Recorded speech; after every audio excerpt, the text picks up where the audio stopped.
से सुनाते हैं। दो ब्रज की भोली भाली माताएं थीं, यमुना जी के तट पर यमुना जल भरवे गईं और जैसे यमुना जल भर के जा रही थी वापस, इतने में एक महात्मा आए। तो एक सखी ने दूसरी से कही, अरे देखियो ये महात्मा जा रहे हैं, मैंने सुनी है महात्मान के झोला में भगवान बैठे हैं, सांची के भगवान। तो दूसरी बोली रुक जा अभी देख लें। बोले कैसे देखेंगे, महात्मा दिखा में ना आए।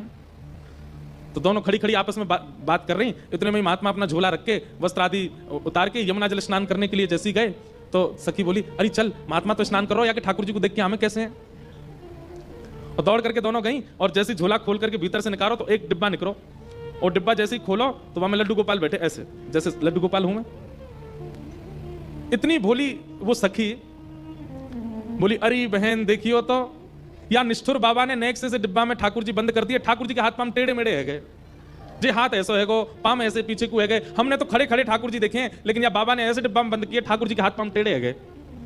अरे तेरे पास मक्खन धरो है ना, निकाल के दे, मैं ठाकुर जी की मालिश कर दूं। और मक्खन लेकर के ठाकुर जी के ऐसे लड्डू गोपाल ठाकुर जी के हाथ सीधे कर रही है। अरे ठाकुर जी हाथ अकड़ गए आपके, सीधे कर लो। अरे लाल जी सीधे कर लो, पाम सीधे कर लो, मालिश कर रही है। अब उसके अंदर ये भावना नहीं है कि ठाकुर जी जड़ है, उसके अंदर ये भावना नहीं है कि ठाकुर जी अष्ट धातु के हैं, कि पीतल के हैं, कि सोने के हैं, कि चांदी के। उसके लिए ये भावना है ठाकुर जी चैतन्य हैं।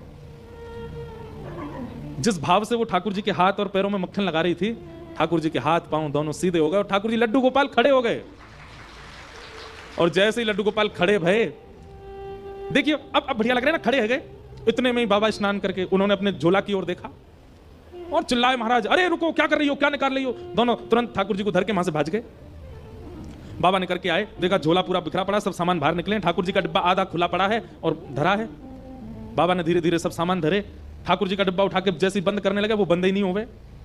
महात्मा बोले क्या हो गया, क्या धरा अंदर। जैसे खोल के देखा तो लड्डू गोपाल जिनकी 40 वर्षों से सेवा कर रहे, वो खड़े खड़े हैं, हाथ उसी देगे, पाम उसी देगे, ठाकुर जी खड़े हैं।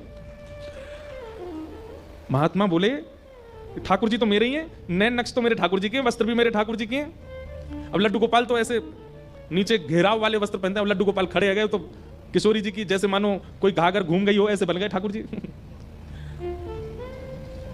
महात्मा के नेत्र सजल हो गए। जीवन भर यज्ञ तप जप ना जाने कैसे कैसे साधन करके ठाकुर जी की सेवा की, पर धन्य है ये भोली भाली ब्रजांगनाएं। इन्होंने ठाकुर जी को जड़ नहीं माना। मैंने जड़ मांगा, डिब्बा में बंद करके धर दिए, लेकिन उन्होंने चैतन्य माना। ठाकुर जी के हाथ में ऐसा मक्खन पधराया हो कि ठाकुर जी सीधे है गए। क्यों? क्योंकि ठाकुर जी जड़ नहीं है, चैतन्य।